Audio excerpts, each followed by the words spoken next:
Ya, terima kasih Pak Sun untuk waktunya dan selamat malam saudara-saudara sekalian. Senang bisa berjumpa kembali dan saya sungguh bersyukur untuk bisa ambil bagian dalam pelayanan ini. Ya, saudara-saudara sekalian, ini satu tema yang menarik ya dan uh, memang saya juga udah pernah sih membawakan dulu, tapi beberapa tahun yang lalu ya di dalam momen yang sama juga ya menjelang Natal seperti ini. Nah, kita akan coba lihat ya nyanyian pujian Maria ini. Uh, Namun kita tahu ya bahwa ini yang ada di dalam kitab suci ya di dalam Lukas ini adalah teks ya. Jadi kita tidak bisa membahas yang namanya lagunya karena memang tidak ada lagunya di sini. Tuh. Jadi kita akan membahas bagaimana teks nyanyian lagu ini lalu kemudian aspek-aspek yang ada di dalamnya. Ya, saya pakai bantuan ini ya, share screen.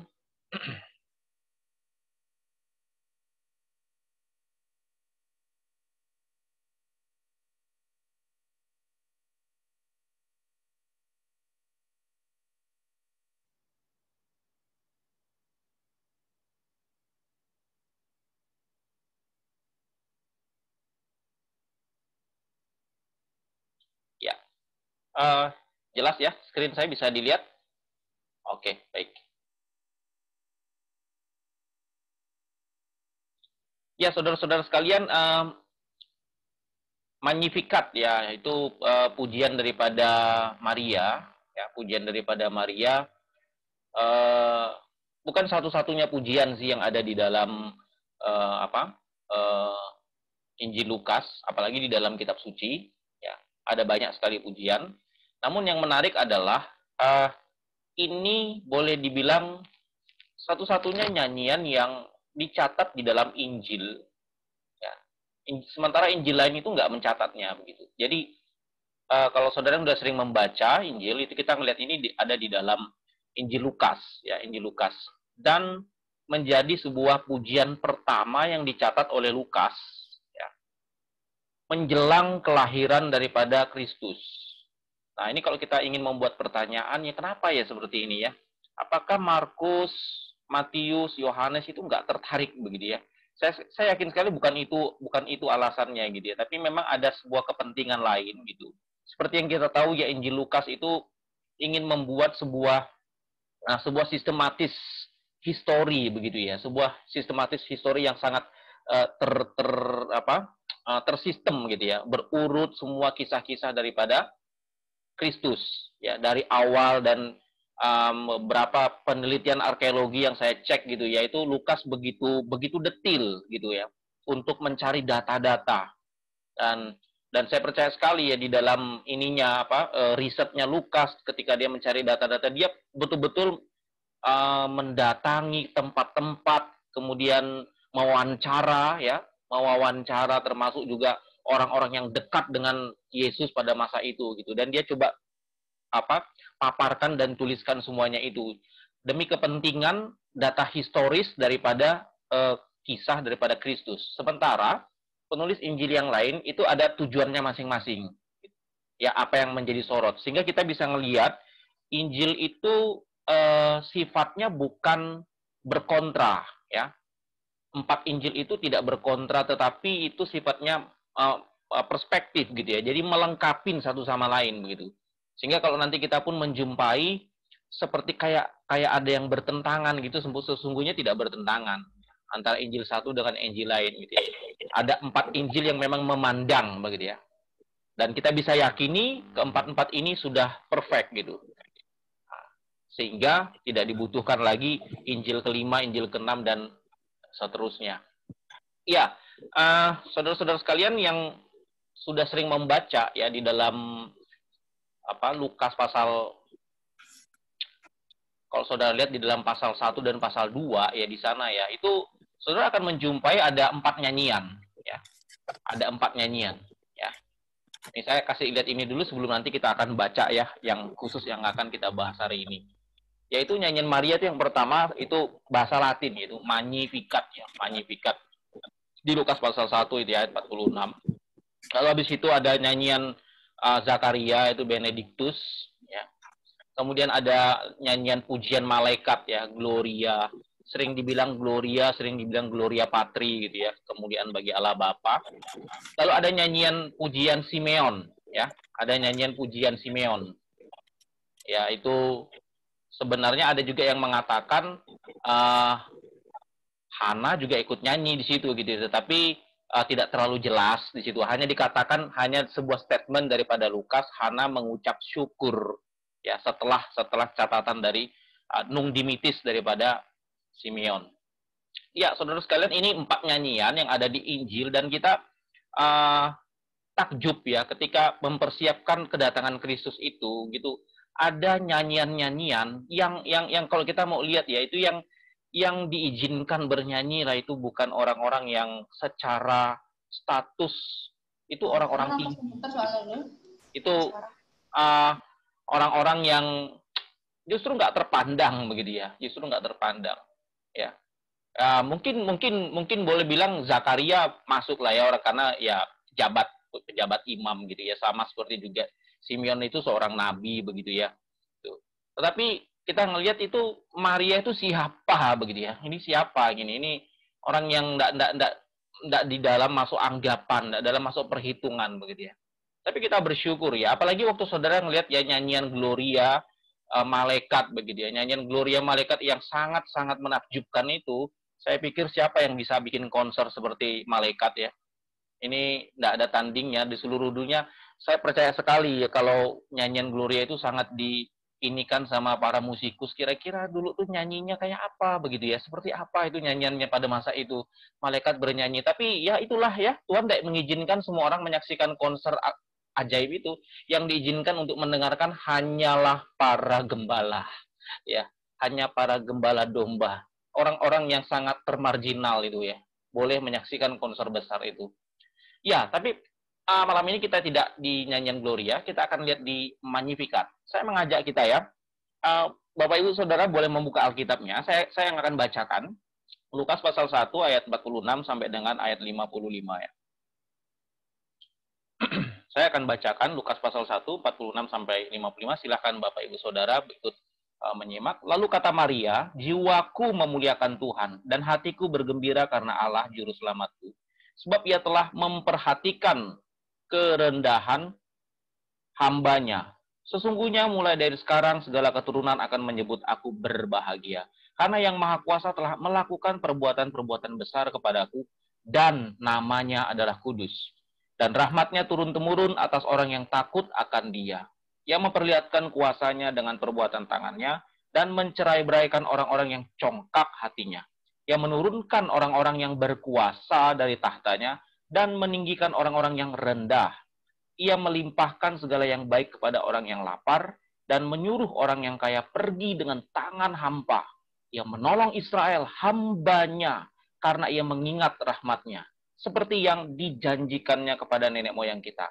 Kepada Abraham dan keturunannya untuk selama-lamanya.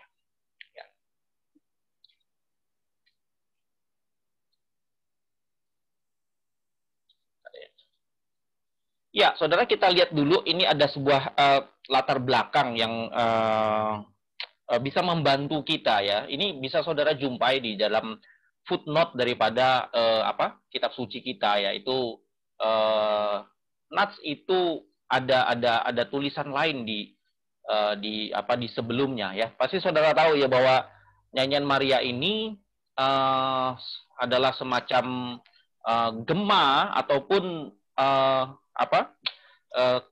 kesinambungan daripada nyanyian yang ada di Perjanjian Lama, yaitu nyanyian daripada pujiannya Hana ya, yang ada di 1 Samuel itu ya. Saudara bisa nanti saya kasih lihat di sini ya.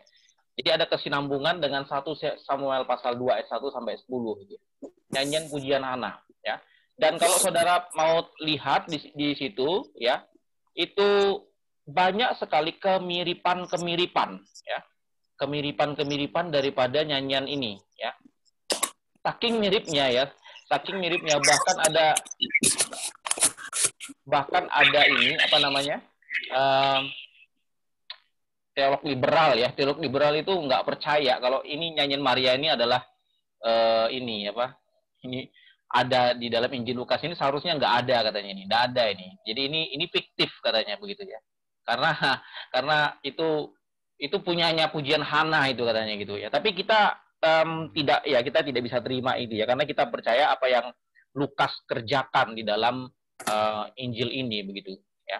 Nah, misalnya ini ya, saudara lihat ini kata jiwaku memuliakan Tuhan ya, dan hatiku kata Magnificat itu ya di kata awal ini ya saudara. Magnificat itu adalah di judul awal, yaitu jiwaku memuliakan Tuhan dan hatiku bergembira. Itu memuliakan Tuhan, membesarkan. Magnificat itu kan dari kata mana, makna, kalau kita Indonesia mana, manum ya. Ya ini membacanya beda sih saudara ya, kalau ini tulisan Latin ini. Ya dia ada versi Jermannya, ada versi Italianya itu. Jadi kalau pada umumnya sih orang membaca itu Magnificat itu manyi gitu ya, Magnificat. Jadi huruf huruf G sama N itu jadi bacaannya NY gitu ya, Magnificat. Magnum itu kan artinya membesarkan gitu ya, memuliakan Tuhan gitu ya, meninggikan Tuhan. Nah, ini saudara lihat ini ya, ini sama dengan di pujian Hana ini ya, ini di ayat 1 ya. Hana berdoa, kan, hatiku bersukaria karena Tuhan, tanduk kekuatanku ditinggikan oleh Tuhan. Mulutku mencemoohkan musuhku, sebab aku bersuka cita karena pertolonganmu. Ya. Kalau kita udah pernah baca yang di Samuel ya, kita ngeliat motifnya mirip sama gitu ya. Yaitu Hana ini kan mandul ya, mandul, lalu kemudian dia berdoa kepada Tuhan gitu ya. Dia berdoa, lalu dia bernazar kepada Tuhan. Lalu Tuhan kasih dia seseorang anak yang penting sekali dalam sejarah Israel, yaitu adalah Samuel, ya. Samuel gitu. Lalu dia tanpa ragu-ragu, Hana ini langsung dipersembahkannya untuk Tuhan, ya.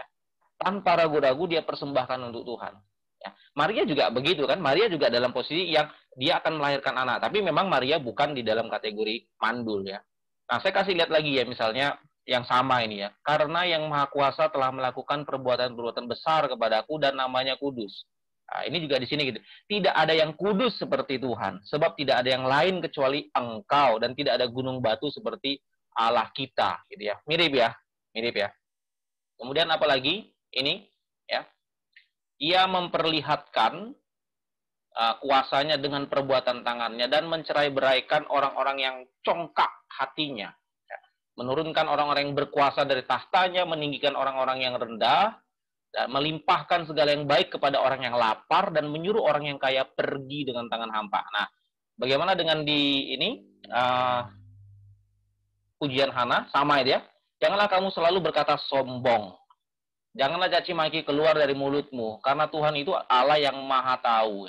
Dan oleh dia perbuatan-perbuatan diuji. Busur pada pahlawan telah patah, tapi orang yang terhuyung-huyung pinggangnya berikatkan kekuatan. Siapa yang kenyang dahulu, sekarang menyewakan dirinya karena makanan. Tetapi orang yang lapar dahulu, sekarang boleh beristirahat. Bahkan orang yang mandul melahirkan 7 anak. Tapi orang yang banyak anak menjadi layu. Tuhan membuat miskin dan membuat kaya, ia merendahkan dan meninggikan juga. Ia menegakkan orang yang hina dari dalam debu, dan mengangkat orang yang miskin dari lumpur untuk menundukkan dia bersama-sama dengan para bangsawan. Nah, kita lihat di sini ya, kita lihat di sini teks daripada Maria itu bicara tentang orang-orang yang tinggi, lalu itu diporak-porandakan oleh Tuhan, orang yang berkuasa, orang yang kaya. Demikian juga dengan Hana ya. Orang yang tinggi itu tadi ya, yang memiliki kuasa, yang memiliki posisi, yang memiliki derajat sosial yang tinggi ya. Juga orang-orang yang kaya ya, tapi Tuhan mengangkat orang-orang yang miskin, orang-orang yang rendah begitu. Ya, ini mirip ya, kita lihat di bagian ini. Nah, ini jadi kalau kita ngelihat ada kemiripan seperti ini ya, saudara, di dalam ini kita percaya ini ya, kita percaya bahwa di dalam Injil Lukas ini bukan fiktif ya, seperti yang diinikan sama orang-orang liberal gitu ya, tapi ini benar-benar adalah kanon daripada kitab suci ya. Nah, kalau begitu beberapa hal bisa kita simak ya. Ini sebagai pendahuluan saya, beberapa hal dapat kita simak mengenai adanya kesamaan ini ya. Bukan kesamaan persis kalimat ya, tetapi ide-ide yang disampaikan itu sama. Pertama ya, kita melihat bahwa Maria itu tidak melupakan sejarah umat Tuhan. Ya. Ia benar-benar mempelajari perjanjian lama dengan baik. Ya, sebagaimana orang Israel pada umumnya. Kita tahu ya, bangsa Israel itu memang harus mempelajari Taurat dengan baik, siapapun juga gitu ya, tidak pandang dia dari golongan Lewi atau enggak begitu ya, dari orang kumpulan imam atau tidak begitu ya. Maria betul-betul mempelajarinya gitu ya. Dan saya percaya sekali ya, saudara, waktu kita melihat Maria itu, dia betul-betul melihat bagaimana janji Tuhan yang mau digenapkan. Ya, kan tadi kalau kita baca kan di dalam nyanyiannya Maria di ayat yang terakhir, ya kan, di ayat yang terakhir dari nyanyian Maria itu kan, misalnya di ayat yang ke saya lompat ya dulu ya, yang lihat ayatnya ini ya, yaitu di ayat yang ke 55 ya kan, seperti yang dijanjikannya kepada nenek moyang kita, ya kan, itu kan Maria kan bilang begitu kan. Kalau kita tanya itu apa yang dijanjikannya kepada nenek moyang kita, nah dalam konteks ini adalah keturunan Abraham. Kan Allah itu kan menjanjikan banyak hal ya, termasuk tanah perjanjian ya, dan yang paling belum digenapi sampai akhirnya masuk perjanjian baru, yaitu keturunan. Dan keturunan ini sebenarnya kita jangan fokus hanya kepada keturunan-keturunan yang banyak begitu. Karena ada ayat-ayat yang menyatakan itu Tuhan menyebut kata keturunan itu cuma single, ya. Nah, ini sebenarnya merujuk kepada Kristus gitu.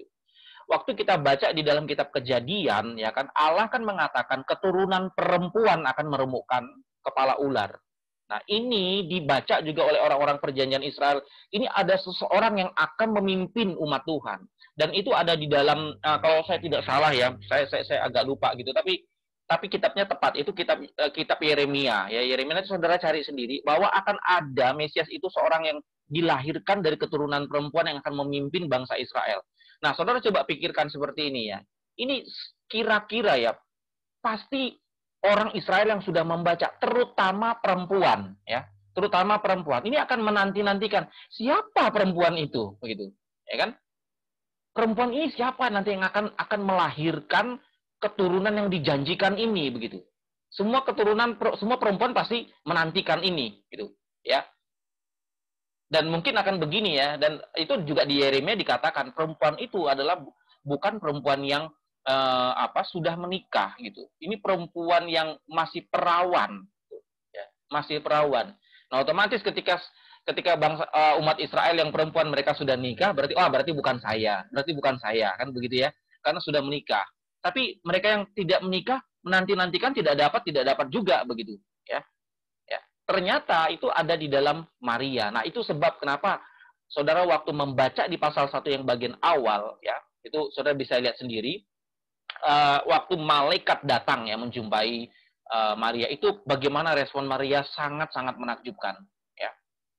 Nah, saudara melihat juga ya, ada kesinambungan ya, nyanyian Hana dengan Maria, yaitu berbicara tentang seorang juru selamat atau raja yang akan datang. Saudara coba baca teliti saja di pujian Hana, ya, itu memang samar, ya. Seolah-olah kita gini waktu baca pujian Hana itu kayaknya kok dia bicara tentang diri dia. Tidak, saudara. Satu pun dia tidak bicara tentang ini ya, tentang Samuel gitu. Enggak. Dia enggak bicara Samuel malahan. Dia bicara tentang perbuatan Allah yang besar. Dia berbicara tentang karya Allah gitu, Hana itu. Dan kalau saudara teliti baca di dalam pujian Hana itu ada tertulis dia ngomong tentang raja bahkan. Nah, itu sangat aneh, saudara. Mengapa? Karena pada zamannya Hana belum ada kerajaan Israel, belum ada. Wong Samuel aja belum dilahirkan, kan? Dan pada masa itu adalah masa daripada Imam Eli gitu ya. Yang kita tahu sekali Imam Eli itu bukan imam yang baik ya. Tetapi di situ seperti ini ya, nyanyian itu seperti sebuah profetik gitu ya. Sebuah profetik ke depan bahwa nanti akan ada raja yang akan memimpin bangsa Israel gitu. Nah, itu dimulai startnya dari mana? Startnya dimulai dari Samuel. Samuel yang akan dipakai oleh Tuhan dan akan memimpin, ya, yang nanti akan mengurapi raja bangsa Israel sebagai tipologi daripada nanti raja yang sesungguhnya yang akan memerintah selama-lamanya, yaitu Kristus. Ya. Nah, makanya kita lihat ini ada kesinambungan. Demikian juga dengan Maria, ya, bahwa Maria itu pun juga sedang menyanyikan tentang seseorang yang akan memimpin ya umat Tuhan. Hal yang lain dapat kita simak ya. Ini suatu nyanyian yang baik ya, satu nyanyian yang baik seperti ini ya. Itu pasti mengandung tradisi di baliknya, ya. Mengandung tradisi. Itu dibangun bukan sekedar pengalaman pribadi pencipta, ya maksudnya pencipta nyanyiannya ya. tapi didasari dari bangunan teologis dari orang-orang percaya sepanjang zaman. Jadi tadi yang seperti kita lihat ya, Maria itu mempelajari ya Perjanjian Lama. Dan waktu Maria membuat nyanyian itu yang dia kembang, itu udah terbentuk di dalam pikirannya ya dari tradisi-tradisi teologi sebelumnya gitu. Ya dalam hal ini ya, dia sangat engage ya, itu terlibat berhubungan dengan nyanyian yang daripada Hana gitu. Ya. Sehingga kita bisa ngelihat ya hal yang dapat kita simak seperti ini ya.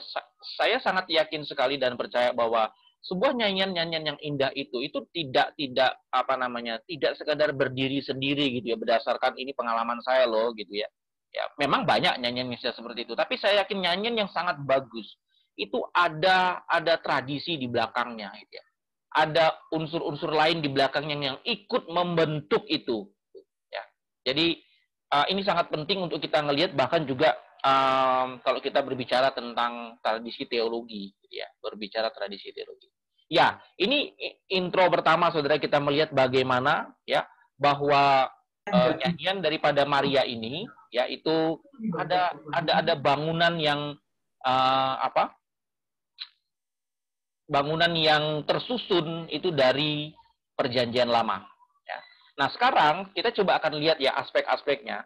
Di sini saya tidak pakai metode eksposisi ya saudara ya. Kita tidak mengeksposisi ayat demi ayat begitu, tetapi saya coba untuk melihatnya, menggalinya dari perspektif bagaimana biasanya orang menganalisa sebuah nyanyian, gitu ya, menganalisa sebuah lagu, gitu. Yaitu kita ngelihat ada aspek-aspek apa yang ada di dalam nyanyian ini, gitu.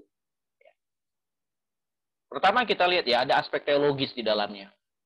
Ada aspek teologis, yaitu saudara kalau baca tadi kita ngelihat ya, Maria itu mengenal sekali siapa yang dia puji atau siapa yang dia muliakan, ya. Siapa yang dia besarkan, yaitu adalah Allah yang disebut Juru Selamat. Ini nggak take it for granted saudara ya.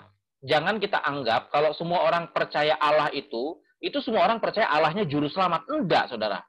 Di dalam budaya-budaya kafir, di dalam budaya-budaya bangsa Israel kuno, itu banyak dewa-dewa. Tidak ada itu pemahaman dewa-dewanya itu juru selamat begitu, ya, yang menyelamatkan begitu ya. Tapi hanya Allah Israel itu yang dianggap sebagai Allah yang menyelamatkan umatnya begitu. Ya. Ini pemahaman yang sangat besar, saudara. Ya, sangat besar sekali pemahaman ini. Pengenalan ini adalah pengenalan yang sangat tepat sekali gitu. Kalau kita di posisi kita sekarang ya kita udah biasa bilang Allah juru selamat gitu ya. Cuma kalaupun ditanya lebih dalam lagi ya Allah emang menyelamatkan kita dari apa gitu. Itu juga yang kadang banyak orang-orang percaya kurang begitu bisa memahami Allah juru selamat dari apa ya. Juru selamat apanya kita begitu ya. Sehingga kita bisa mengatakan dia sebagai juru selamat begitu. Lalu kenapa dia menyelamatkan kita gitu. Ya. Kedua, Pak Maria memahami sekali kemahakuasaan daripada Allah. Dan kalau Anda lihat di dalam ayat selanjutnya itu kan Maria menyaksikan perbuatan Tuhan ya, nanti saya akan lihatkan di sini ya, kemahakuasaan Tuhan. Ini juga tidak sama dengan daripada dewa-dewa bangsa-bangsa lain ya, yang tidak maha kuasa ya, yang tidak maha kuasa. Anda pasti pernah ingat ya, tulah-tulah yang terjadi di Mesir. Ya, itu ada 10 tulah. Kalau kita pikir yang membaca cuma sekilas, kita akan melihat wah itu betapa dahsyatnya Allah itu ya, dia membuat seperti mujizat. Ya itu betul, tapi di satu sisi kita lihat sebenarnya Allah ingin berperang dan menunjukkan kepada orang Israel. Jadi itu sebenarnya pengajaran kepada Israel, bukan mau-maunya Allah ngerjain bangsa Mesir gitu ya. Tapi Allah sedang mengajarin kepada bangsa Israel yang sudah bertahun-tahun dicekokin dengan konsep dewanya orang Mesir. Sekali lagi ya, berpuluh-puluh tahun dicekokin dengan dewanya orang Mesir yang punya kuasa itu. Sekarang Allah hancurin mereka konsep itu dengan tunjukkan. Ini jadi sebenarnya sedang berperang ilah begitu ya. Allah menghancurkan semua dewa-dewa orang Mesir. Dari mana kita tahu? Contohnya seperti air sungai ini jadi darah. Itu kan dewa mereka itu ada di dalam situ begitu. Seperti belalang dan segala macam gitu. Itu model daripada dewa-dewanya bangsa Mesir. Sekarang ditaklukkan oleh Tuhan Allah. Ini untuk memberi pengajaran kepada bangsa Israel betapa Allah itu maha kuasa. Ketiga, itu namanya kudus. Sekali lagi ya, kita tidak biasa terlalu gampang bilang gitu ya, memang namanya kudus gitu ya. Enggak, saudara, itu sekali lagi di dalam konteks mereka itu ya, yang namanya istilah kudus itu artinya berbeda, asing, tidak ada yang lain. Itu yang dikatakan dalam pujian Hana. Tidak ada yang seperti engkau begitu. Nah, itu artinya apa? Itu artinya bangsa Israel itu udah sering menyaksikan model-model kekuatan-kekuatan atau tipikal-tipikal atau karakter-karakter dari dewa-dewa bangsa-bangsa lain. Ya. Tapi waktu mereka kenal dengan Allah yang satu ini, lalu itu mereka menyebutnya kudus, kados. Ini Allah yang berbeda sekali. Ini Allah yang asing sekali gitu. Ini Allah yang tidak bisa disamakan dengan manapun juga. Nah, ini konsep pengenalan yang penting ya. Ya, penting sekali di dalam nyanyian daripada pujian Maria. Dan Maria tahu hal ini. Sekali lagi ya, Maria mengenal siapa yang dia puji ya. Bahasa Indonesia bagus, saudara ya. Itu nyebutnya istilahnya mengenal, bukan tahu ya. Mengenal, bukan tahu ya. Kalau tahu itu seringkali cuma hanya sebatas apa? Informasi ya. Sebatas informasi belaka. Ya. Tapi kalau mengenal itu artinya apa? Dia punya relasi, gitu. Punya hubungan. Gitu. Itu namanya mengenal. Bagus ya bahasa Indonesia. Di dalam bahasa Inggris itu cuma memakai kata know saja, ya. Tapi mengenal itu punya relasi, ya, punya hubungan. Aspek teologi selanjutnya adalah ini, ya. Kalau tadi Maria mengenal, sekarang Maria melihat, ya. Melihat. Ini ada unsur panca indera, ada unsur pengalaman, ya. Karya-karya Allah yang dia puji, ya kan? Anda lihat ini melihat perbuatan-perbuatan besar, begitu. Ya. Ini bukan sekedar oh iya betul Allah dalam sejarah dia sudah melakukan ABCD, enggak ya. Tapi Maria sendiri pun mengalami perbuatan-perbuatan besar tersebut. Ya. Dia mengalami perbuatan besar Allah tersebut. Yaitu apa? Ya ini salah satunya. Ya. Setelah dia mendapatkan good news daripada berita baik daripada malaikat yang membuat dia bingung. Ya. Dan dia bisa bersuka cita karena pasti banyak perempuan Israel yang menantikan hal ini. Siapa perempuan yang dipilih itu? Ya. Siapa perempuan yang dipilih itu? Itu sebab kenapa dia mengatakan generasi-generasi akan menyebutnya berbahagia. Ya. Karena dia dipilih dan dipakai oleh Allah untuk mengandung Tuhan Allah. Ya, Sang Juru Selamat itu. Nah, ini ya. Ini perbuatan besar yang Tuhan mana tunjukkan kepada Maria. Ya. Dan bukan hanya itu saja, ya. Maria juga sudah menyaksikan bagaimana perbuatan-perbuatan Allah terhadap umat Israel. Ya. Sekarang coba lihat aspek spiritual, ya, aspek kerohanian daripada lagu ini yang dialamin oleh Maria, ya. Sampai di sini kita ngelihat sepertinya lagu ini adalah sebuah pengalaman pribadi Maria. Maria berespon terhadap pengenalan dia akan Allah, ya, dan apa yang telah Allah perbuat, ya. Ini kata penting adalah berespon, saudara, ya. Kalau kita sudah mengenal Allah, ya, sudah melihat apa yang dia perbuat, apa yang dia karyakan, ya, baik di alam semesta ini maupun di terhadap diri kita, ya, terhadap diri kita, itu harusnya kita berespon, ya, saudara-saudara, ya. Harusnya kita berespon seperti Maria, ya. Responnya apa? Responnya adalah memuliakan Allah dan bergembira karenanya. Antara relasi antara memuliakan dengan bergembira gitu. Ini kan mirip dengan ini ya, Pak. Westminster ya, Katekismus Short itu ya, pertanyaan yang sangat terkenal itu kan. Apakah tujuan hidup manusia itu kan adalah memuliakan Tuhan dan menikmati Dia begitu. Nah, ini itu tidak berbentur, saudara ya. Jadi Tuhan itu bukan hanya Tuhan yang kayak kecanduan pengen disembah-sembah, dimuliakan, bukan ya. Justru pentingnya adalah kalau kita memuliakan Dia, itu bagian kita itu juga akan terpenuhi, ya. Yaitu apa? Ada sukacita kita gitu ya. Ada kenikmatan untuk kita, ya, kita akan bergembira di dalam Dia begitu. Nah, ini nggak bisa dipisah begitu. Orang yang memuji Tuhan, orang yang akan terus bergembira di dalam Tuhan, begitu. Akan bersukacita di dalam Tuhan. Ya, ini aspek spiritualnya ya. Kemudian ini ya, Maria tuh takut Tuhan ya. Itu kan tadi kan juga dikatakan di ayat itu kan orang-orang yang takut akan Dia gitu. Anda bisa lihat ini ya respon gitu ya daripada sikap Maria ketika malaikat datang ya, membawa pesan kepadanya gitu kan. Walaupun dia di dalam kebingungannya bagaimana bisa mungkin begitu ya, setelah dijelaskan oleh Gabriel, malaikat begitu, dia kemudian beresponnya apa? Ya, jadilah kehendakmu. Aku adalah hambamu. Aku adalah hambamu. Nah, ini sikap penting, saudara. Ya, jadi sebuah kerohanian yang tercermin di dalam nyanyian ini, yaitu bahwa bagaimana dia melihat posisi diri dia di hadapan Tuhannya, yaitu adalah sebagai hamba, ya, sebagai hamba yang melayani, gitu. Ya, ini membuktikan orang ini adalah orang yang memang takut akan Tuhan, gitu. Begitu menghormati Tuhannya. Ya. Nah, jadi dalam aspek spiritual seperti ini ya, yang ada di lagu ini ya, bagaimana ujian, bagaimana bersuka cita ada di dalam dirinya Maria itu bersamaan, begitu. Dan dia menikmati hal itu.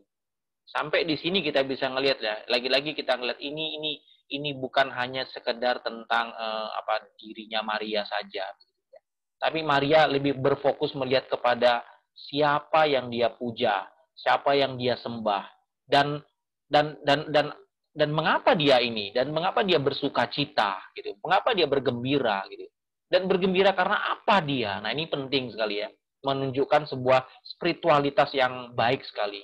Dan walaupun kita tahu sekali ya, Maria itu pasti, kalau kita Anda bisa ngecek ya dalam sejarahnya, itu Maria itu masih muda loh, saudara-saudara ya, masih muda gitu. Beberapa penafsir mengatakan itu usia nggak sampai 20. Nggak sampai 20 dia sudah mendapatkan berita seperti ini, dan dia harus menanggung beban yang besar ya.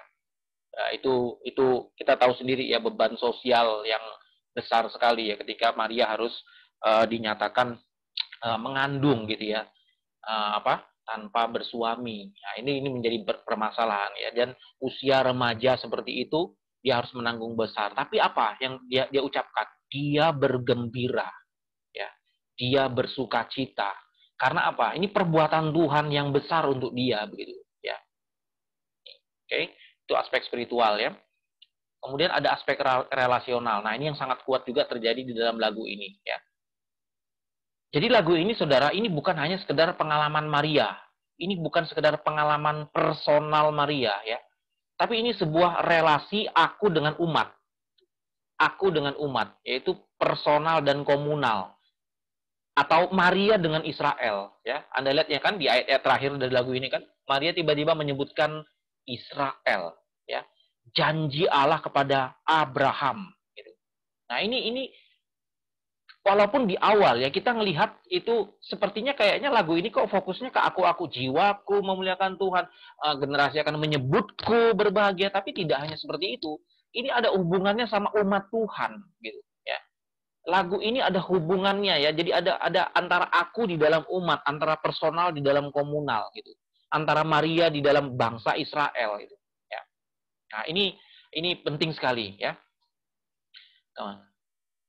Aspek relasional lain kita lihat ya ini.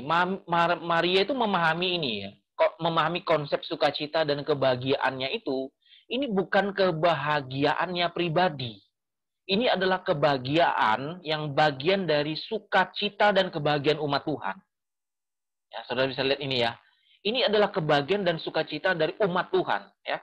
Walaupun dalam hal ini ya, Maria yang dia mendapatkan mendapatkan pekerjaan ini ya, tugas untuk mengandung ini gitu, dan membesarkan sang raja gitu. Ya. Dia melihat ini adalah satu sukacita dan kebahagiaan umat Tuhan, bukan sukacita dia pribadi saja begitu. Nah, kita ngelihat ya, aspek seperti ini aspek penting, saudara ya. Di zaman kita saat ini ya, yang sangat menekankan individualitas gitu ya. Aku lagi, itu tidak kompatibel, saudara, dengan konsep komunalnya orang percaya gitu. Ya. Coba saja ya, kita seringkali kan juga seperti itu gitu ya. Yang penting akunya suka, akunya berbahagia, atau keluargaku lagi, atau anakku lagi, atau suamiku lagi, atau istriku, dan semuanya yang kaitannya dengan saya. Kapan karena kita ngelihat ini berkaitan dengan jemaat Tuhan, dengan gereja Tuhan begitu, ya kan? Kalau kita bersuka cita, adakah kita ngelihat kita bergembira karena sukacita karena umat Tuhan gitu? Kebahagiaannya umat Tuhan itu adalah kebahagiaannya kita. Dan Maria melihat hal ini begitu ya. Makanya kenapa dia menghubungkan ini kepada bangsa Israel ya. Bangsa Israel yang menantikan janji daripada Tuhan itu untuk digenapi. Dan Maria sudah mendapatkan itu terlebih dahulu, ya. Atau bahasanya gampangnya info itu terlebih dahulu, karena memang dimulai dari dialah sekarang raja yang dijanjikan itu akan akan dilahirkan, ya.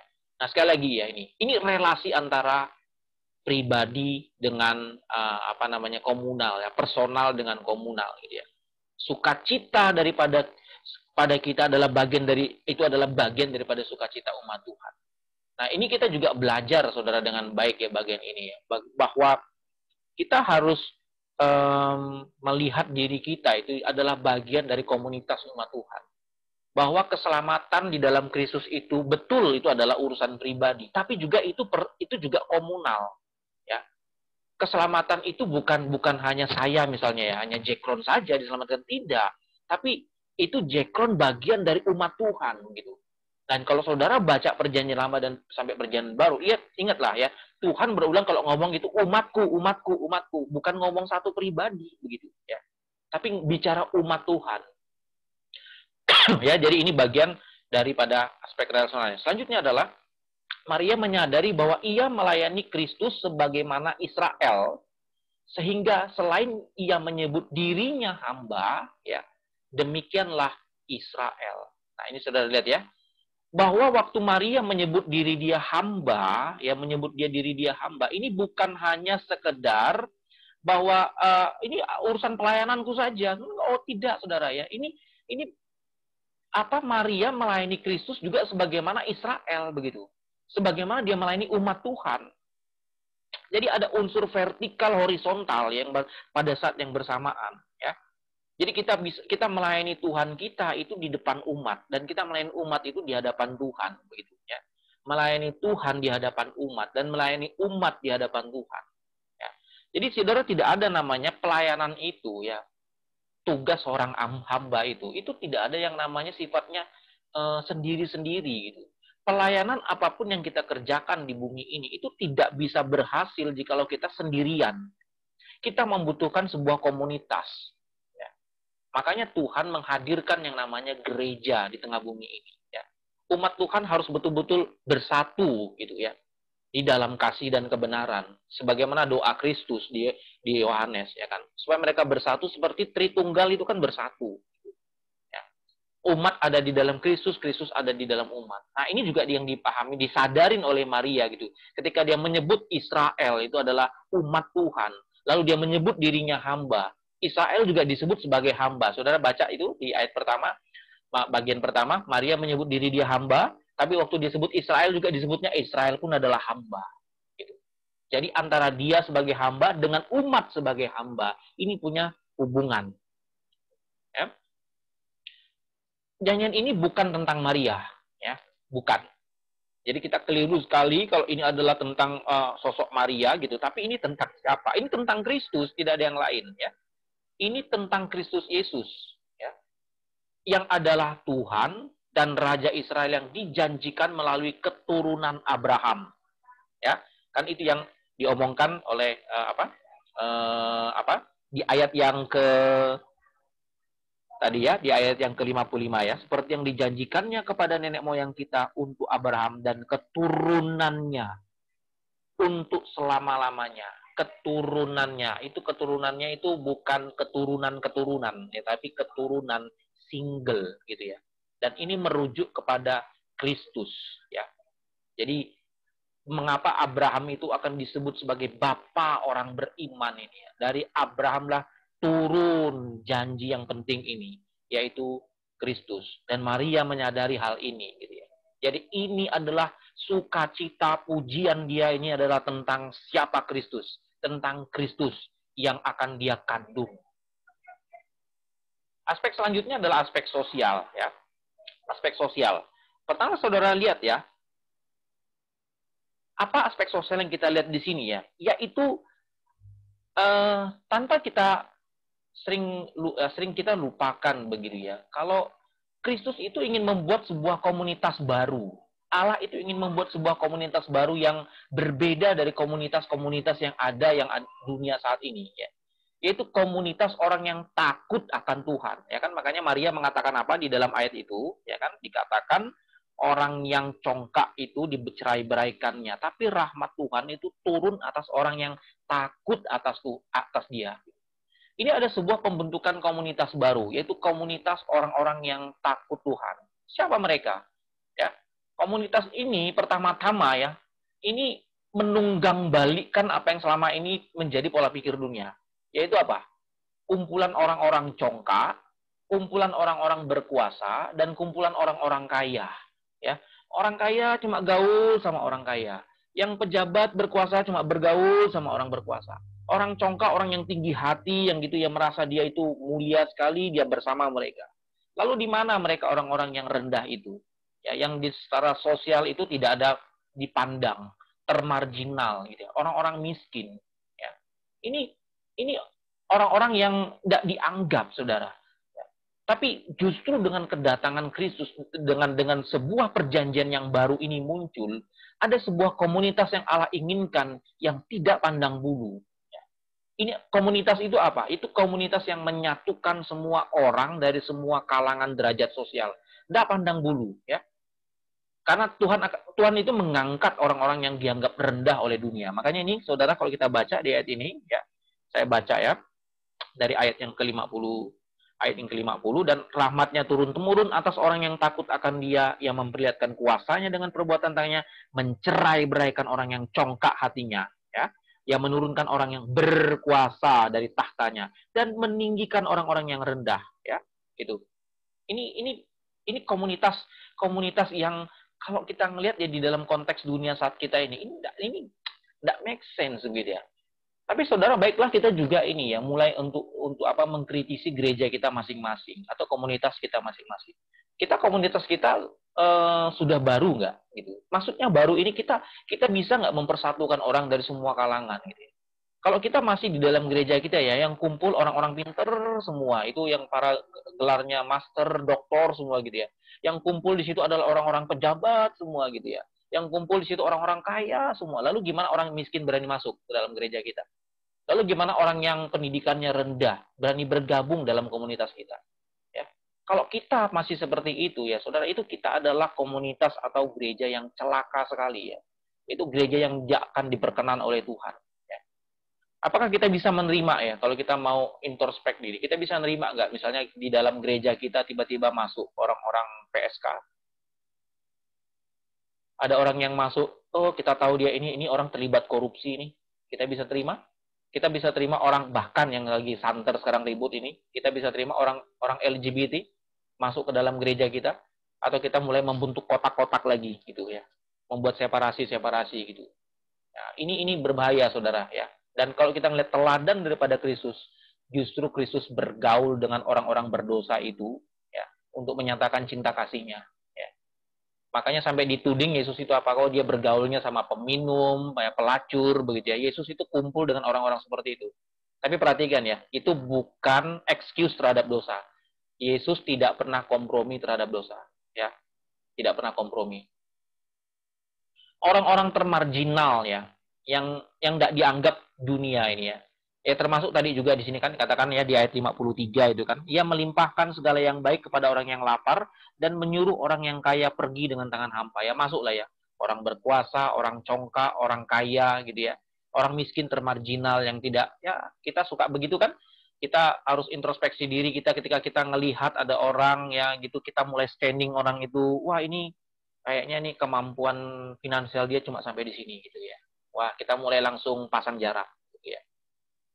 Itu bukan new community. Itu bukan komunitas ya, bukan sosial yang sedang Tuhan bentuk gitu. Bukan sebuah masyarakat yang Tuhan ingin membentuk, nah yang nanti adalah bagian daripada kerajaannya. Tapi makanya dikatakan di sana ya, Tuhan membangkitkan atau Tuhan mengangkat orang yang di bawah itu ya. Justru Tuhan layakkan untuk memperoleh rahmat-Nya. Rahmat apa? Nah, ini penting, yaitu rahmat mengenal Kristus. Rahmat untuk mengenal Kristus. Ya. Kita lihat ya orang-orang yang dipinggirkan di dalam kisah pelayanan Tuhan Yesus. Mereka semua akhirnya mengenal Kristus. Seperti Lewi pemungut cukai ya. Kemudian si pelacur Maria itu, ya, yang Yesus bilang tinggalkan dosamu, sekarang mereka mulai mengikut Yesus, mulai mengenal Yesus. Mengenal Yesus itu adalah rahmat terbesar. mengenal Yesus itu adalah anugerah terbesar di dalam hidup kita. Ya. Ini tidak mengatakan begini ya, habis mengenal Yesus, yang miskin itu jadi kaya raya secara finansial. Habis mengenal Yesus, yang dulunya itu secara sosial bawahan, oh sekarang dia menjadi orang terpandang. Yang habis mengenal Yesus, itu sekarang menjadi orang yang punya kekuasaan. Tidak, saudara, bukan itu, bukan itu. Walaupun itu bisa terjadi, tetapi bukan itu dampak yang diinginkan oleh Kristus begitu. Ya. Kita hati-hati, saudara ya, kalau ketika juga kita ingin, kita seringkali kan juga latah begini ya. Wah, lihatlah itu orang-orang yang menjadi pejabat hebat, pejabat yang bagus begitu ya. Atau misalnya kita bisa lihat itu loh bukti bahwa pengikut Kristus itu hebat-hebat, lihat tuh rumah tangganya berhasil dan segala macam begitu ya, finansialnya bagus, usahanya bagus begitu ya. Saudara, kalau kita memperkenalkan kekristenan dengan cara itu akan bisa mengecewakan ya. Kekristenan tidak dikenalkan dengan cara seperti itu ya. Kristus memperkenalkan kekristenan itu dengan cara jalan salib ya. Dengan banyak kesulitan-kesulitan ya. Dengan banyak penderitaan. Ini bukan cinta penderitaannya, saudara ya, bukan ya. Tetapi cinta kehendak Tuhan. Yesus rela menderita karena ingin menjalankan kehendak Tuhan. Ya. It's okay, saya dan saudara adalah orang yang secara sosial itu derajatnya rendah. Tidak apa-apa, begitu ya. Tetapi kita mempunyai rahmat, kita mengenal Sang Juru Selamat. Ya. Dan ini harusnya akan dampak terhadap hidup sosial kita. Sehingga kita tidak perlu menjadi orang yang merasa direndahkan. Identitas kita tidak pernah ditentukan daripada derajat sosial kita. Identitas kita ditentukan oleh Allah sendiri. Kita disebut anak Allah sebagaimana Kristus waktu dibaptis, Allah menyebut dia, inilah anakku, kepadanya lah aku berkenan. Dan Yesus setelah itu dia tidak pusing orang mau menganggap dia apa. Dia mau dianggap dia orang gila, orang kerasukan setan, kerasukan Beelzebul, orang yang tidak tahu pengajarannya dari mana, begitu ya. Yesus tidak mau pusing dengan itu, karena dia tahu dia Allah, sudah konfirm dia itu siapa, anak Allah, kepadanya aku berkenan. Dan demikianlah dengan kita ya, sebagai orang-orang yang sudah diangkat oleh Kristus, kita berbahagia seperti Maria ya. Karena apa? Ada dalam komunitas baru. Sekaligus ya, kita juga harus waspada ya, jangan sampai kita menjadi orang yang congkak secara rohani, menganggap kita ini adalah anak Allah, lalu kita mulai menyepelekan mereka yang hidup di dalam dosa. Padahal kita pun dulu adalah orang yang terhitung demikian. Ya. Mari saudara kita bisa melihat bagian ini juga penting. Nyanyian ini memberikan pengajaran yang penting kepada kita. Nah, sekarang coba kita lihat implikasi praktis ya. Implikasi praktisnya. Sebenarnya saudara, kalau kita membahas lagu, satu aspek lagi yang nggak bisa bisa dibahas adalah aspek estetik. Ya. Aspek estetik itu kaitannya ada dua hal, yaitu bisa kepada musiknya, juga bisa kepada cara penulisan puisinya gitu. Tapi ini kan nyanyian yang tidak ada lagunya ya. Jadi saudara nggak usah cari tahu ini lagunya seperti apa ya, nggak ada. Yang pasti di dalam sejarah musik gereja ya, Magnificat itu ditulis oleh banyak komposer-komposer musik gereja ya.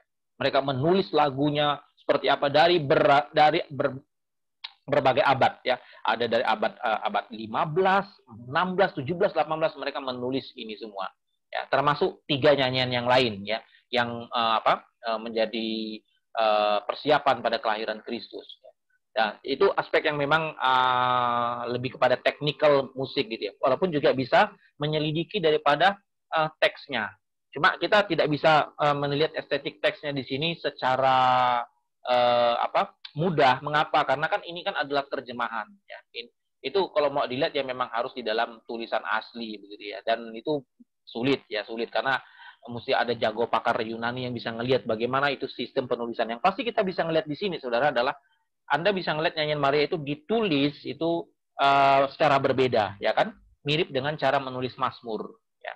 Ada istilahnya namanya ini kalimat yang kalau di Mazmur itu kan yang menjorok keluar dengan menjorok ke dalam gitu ya.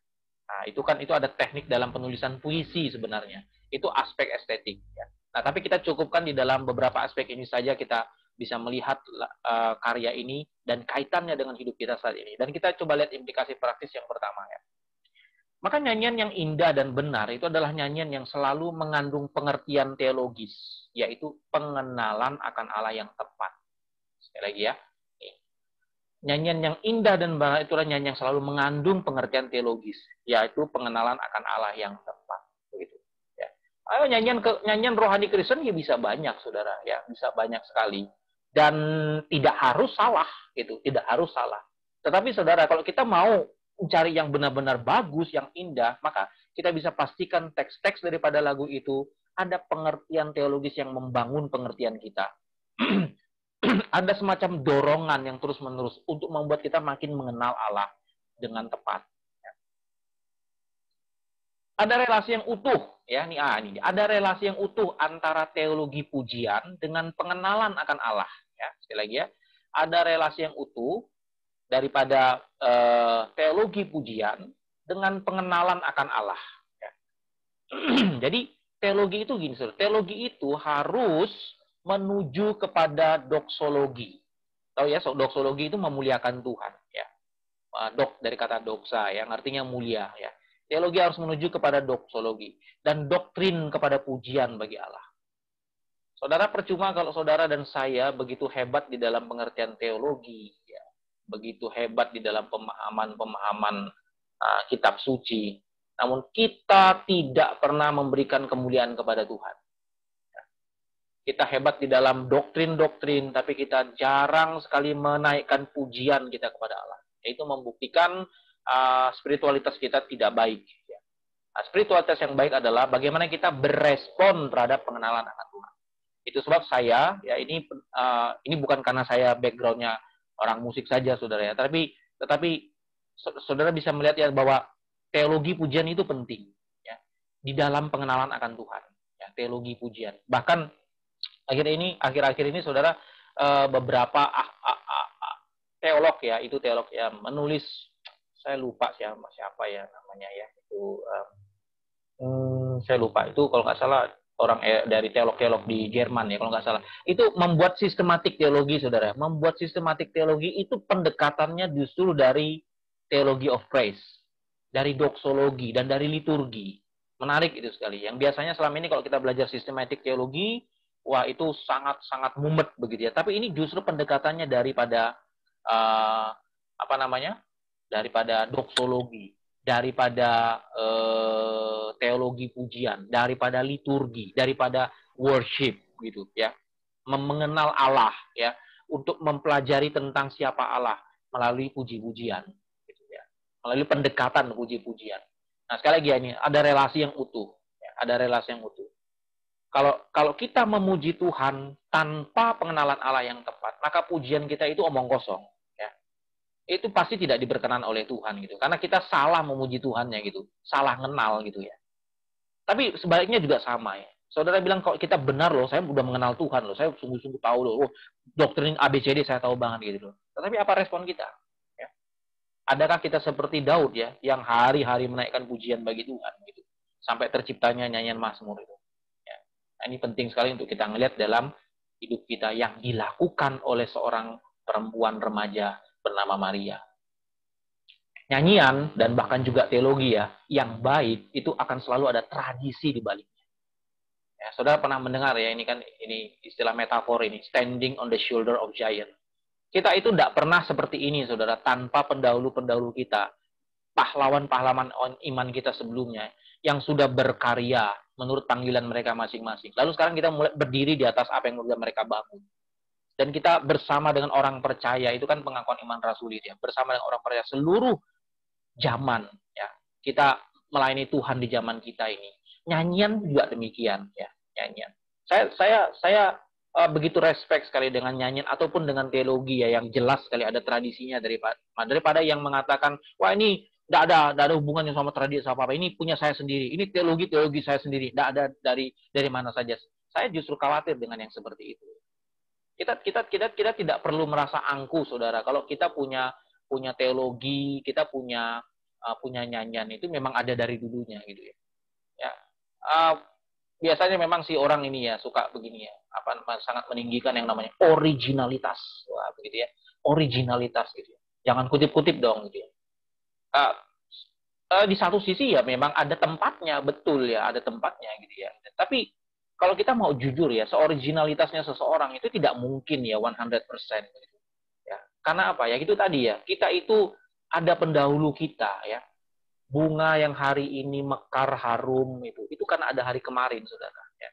Ada hari kemarin dan ada hari kemarin dulu, ada bulan lalu dan ada tahun lalu. Ya, ada orang-orang yang sudah mendahului. Ya. Maka nyanyian yang baik juga akan seperti itu. Ya.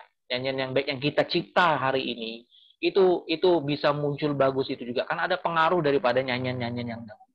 Itu sebab mengapa orang percaya itu dituntut untuk mempelajari sejarah umat Tuhan, yaitu bagaimana kita melihat Tuhan bekerja dari dulu. Ya. Yang kedua adalah berbicara tentang nyanyian. Mengapa juga kita bisa menyanyikan nyanyian-nyanyian yang dulu? Ya. Bahkan termasuk Mazmur. Tidak ada nyanyian yang lebih tua daripada Mazmur. Ya. Mazmur itu adalah nyanyian. Ya. Pada awalnya juga disebut sebagai Book of Song. Ya. Book of Song. Ya. Itu bukan Psalmen ini dia. Book of Song itu buku lagu yang ditulis oleh Daud. Itu nyanyian yang paling tua, saudara. Ya. Kita bisa menyanyikan karya-karya nyanyian yang dulu. Itu untuk apa juga? Salah satunya, saudara. Salah satunya adalah untuk sama-sama untuk coba mengerti bagaimana iman daripada orang-orang dahulu, ya, yang percaya kepada Kristus, ya, orang-orang dahulu yang percaya kepada Kristus, ya, untuk mengerti bagaimana Tuhan berkarya dalam hidup mereka juga, sebagaimana Tuhan berkarya saat ini. Ya, itulah sebab mengapa kita juga menyanyikan ya karya-karya dahulu. Kemudian selanjutnya, saudara, ya, nih, kita tidak boleh melupakan ya sejarah, terutama sejarah umat Allah ya, karena selalu ada kesinambungan dengan kita pada saat ini. Sebab Allah mereka juga adalah Allah kita, ya, sama ya, seperti yang Maria lakukan. Maria mengenal sekali Abraham, mempelajari bagaimana janji-janji Tuhan terhadap Abraham. Demikian juga kita bisa mempelajari bagaimana karya Tuhan masa lampau, ya, dan melihatnya bagaimana Allah bekerja. Ada benang merah yang terus berjalan sampai pada puncak kerajaan Allah digenapkan secara total di bumi ini. Ya. Dan itu bukankah pengharapan yang kita nanti-nantikan ya? Di bumi ini juga. Ingat doa Bapa kami apa? Jadilah kehendakmu di bumi seperti di surga. Ya. Saudara dan saya tidak perlu cari-cari lagi surga kemana-mana. Ya. Surga itu nanti di sini. Gitu. Dan sudah dimulai di sini sejak Kristus datang. Makanya waktu Natal, artinya kalau bagi saya suka menyebut seperti yang lagu daripada John Peterson, kalau saudara tahu, yaitu Heaven Came Down. Mungkin saudara pernah tahu lagunya, ya. Surga turun bahagia jiwaku. Ya, pernah tahu lagu itu ya. Surga itu sudah turun ke sini. Ya. Tidak usah lagi cari kemana-mana. Gitu. Kerajaan Allah sudah dimulai dan kita menantikan kesempurnaannya. Itu sebab kenapa kita menaikkan pujian penting ini seperti Magnificat. Ya. Karena Kristus sudah memulai kerajaannya di bumi ini. Bumi ini kelaklah yang akan menjadi bumi dan langit yang baru. Yang kita nanti-nantikan. Pengalaman sukacita yang baik ya, itu selalu berelasi dengan jemaat, ya. Selalu berelasi dengan jemaat dari personal ke komunal, sehingga hidup ini bukan hidup tentang diri sendiri, tapi tentang umat Tuhan, tentang tubuh Kristus, tentang kerajaan Allah. Ya. Sukacita umat Tuhan adalah sukacitaku, kebahagiaan jemaat Tuhan juga adalah kebahagiaanku. Ya. Maka kalau ini dibalik, saudara, kalau ini dibalik, ya, ratapan umat Tuhan adalah ratapanku. Ya. Duka cita umat Tuhan adalah duka cita. Ya, kita hari ini juga harusnya berduka cita. Kita tahu berita ya yang terjadi di Sigi itu ya, itu umat Tuhan yang dibantai. Itu introspeksi untuk kita gitu ya. Kita menangis nggak melihat itu gitu, karena itu umat Tuhan gitu, bersama dengan kita gitu ya, yang dianiaya gitu. Ya kita ikut aniaya. Seperti Yesus bilang ya, kalau orang menganiaya gerejanya itu menganiaya Kristus begitu. Jadi saudara tinggalkanlah sikap individualitas. Ya. Individualitas itu tidak kompatibel dengan konsep komunal yang Kristus sedang ajarkan. Gitu ya. Saudara dan saya itu disebut personal, bukan individual. Itu dua hal yang berbeda ya. Individual itu akan selalu fokus kepada diri saja, demi kepentingan diri saja dan seterusnya untuk diriku, anakku, keluargaku dan lain sebagainya. Tidak pusing dengan yang lain. Ya, tapi beda dengan personal ya. Personal ini adalah keunikan seseorang dalam berelasi. Yang namanya personal itu person itu tidak bisa sendiri ya, saudara, tanpa orang lain. Ya, tanpa orang lain. Ini konsep apa? Ini sebenarnya konsep Tritunggal yang sangat mendarat dalam kehidupan kita sehari-hari. Ya. Saudara, kita kan sering pikir gini ya, konsep Tritunggal itu ya. Allah, Bapa, Anak, dan Roh Kudus gitu ya. Mereka berbeda, tetapi mereka satu. Nah, kita seringkali kelirunya begini. Kita anggap berbedanya di mana? Ya, karena masing-masing yang namanya disebut pribadi itu punya pikiran, perasaan, dan kehendak. Ya kan? Perasaan dan kehendak. Ini keliru. Mengapa? Karena kita pakai cerminan kita yang udah jatuh dalam dosa. Ini ala ini, saudara. Kayak modernisme ini ya. Misalnya begini, saya gitu kan, dengan istri saya punya pikiran yang berbeda, perasaan berbeda. Itulah pribadi yang berbeda. Itu keliru. Pikiran, perasaan, kehendak itu bukan according to person gitu ya. Bukan gitu ya. Itu person itu kaitannya dengan cara berelasi, cara berhubungan, ya. Cara berhubungan dengan pribadi yang lain sehingga disebut berbeda. Ya. Jadi kita jangan membuat Tritunggal itu dari cerminan kita. Ya. Kita bisa melihat, saudara, dari Tritunggal, Bapa, bagaimana Bapa berelasi dengan anak. Disitulah kita lihat perbedaannya. Ya kan? Yaitu apa? Bapa mengutus anak. Bukan anak mengutus Bapa. Bapa mengutus anak. Bapa memperanakkan Kristus. Bapa dan Roh Kudus mengutus Roh Kudus. Dari ini kita lihat ini perbedaan. Tetapi pikiran, kehendak, dan perasaan itu satu. Siapa yang mengatakan pikiran Bapa dengan pikiran Kristus berbeda? Enggak, mereka satu pikiran. Kalau enggak chaos. Justru kesatuannya itu, perbedaannya tadi adalah di dalam relasi, tapi kesatuannya itu ada di dalam pikiran, perasaan, dan kehendak. Nah, mengapa kita sekarang di dunia ini kita bisa beda-beda? Ya itulah faktor dosa itu tadi. Dosa itu sudah menghancurkan kita. Membuat kita manusia ini sudah punya pikirannya masing-masing. Ya. Kata Alkitab itu ya, kita tuh kayak domba yang stubborn gitu, keras kepala, jalan menurut caranya masing-masing gitu.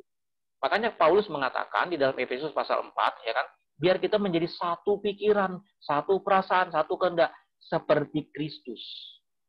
Nah, inilah namanya hidup komunal, saudara.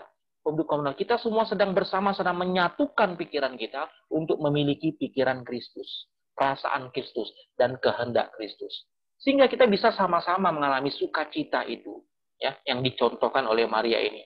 Maria melihat ini adalah sukacita bangsanya, sukacita umatnya, ya, dan ini menjadi sukacita pribadi. Kita adalah hambanya yang melayani dia sesuai dengan panggilan personal kita masing-masing, ya.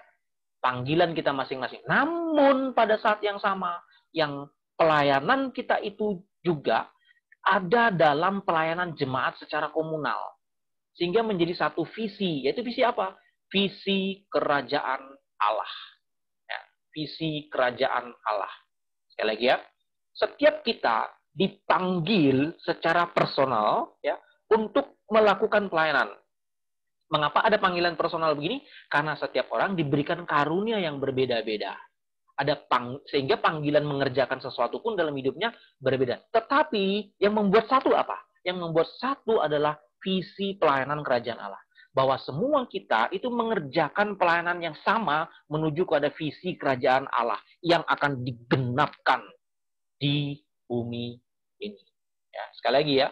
Jadi jangan dipisah, ya, jangan dipisah antara yang personal dengan yang komunal, ya, antara yang partikular ini dengan yang universal ini, ya, bahwa Allah itu menginginkan kita ini satu di dalamnya, namun kita berbeda-beda sama yang lain karena kita pribadi yang memang unik, berbeda-beda, itu bisa berelasi satu sama lain dengan menggunakan karunia-karunia yang Tuhan percayakan bagi kita untuk membangun tubuh Kristus. Inilah disebut dengan konsep hamba, ya, hamba yang melayani dengan panggilan karunia kita masing-masing. Maka, saudara, saya akan segera mengakhiri. Apa itu Natal? Natal adalah tentang pembentukan komunitas baru. Bersatunya semua orang dari berbagai derajat sosial tanpa pandang bulu.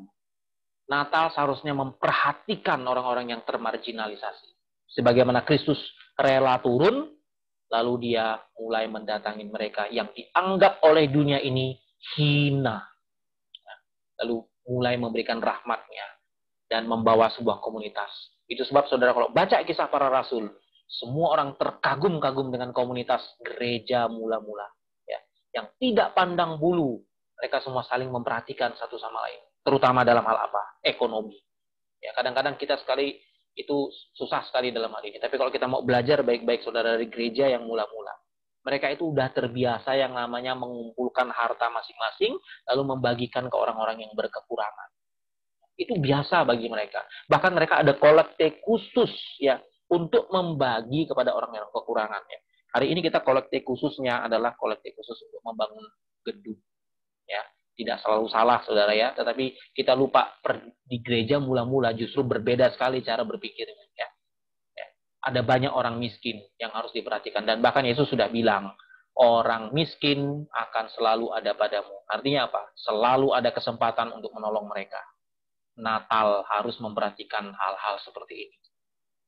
Natal ini bukan tentang kita, bukan tentang keluarga kita. Ya. Ini banyak pergeseran ya, saudara-saudara ya. Ya, baik di Barat maupun di Indonesia gitu kan. Kalau sudah Natal kita mikirnya apa? Wah, mesti kumpul sama keluarga begitu ya. Jadi akhirnya apa? Udah bergeser semua. Padahal Natal itu adalah tentang Kristus dan jemaatnya. Tentang Allah dan kerajaannya. Itulah yang harus kita renungkan. Itulah yang harus kita hayati sekarang ini. Ya, kita nantikan penggenapan dari kerajaan Allah. Sambil kita menanti-nantikan itu, kita terus bekerja, membangun, memperluas kerajaan Allah di dunia ini. Mari kita jaga bumi ini, mari kita rawat bumi ini, perhatikan ekologi, perhatikan masyarakat, bagaimana pembentukan moralitas di masyarakat, mempersiapkan bagaimana nanti bumi ini menjadi tabernakel atau Tuhan memenuhi seluruh bumi ini.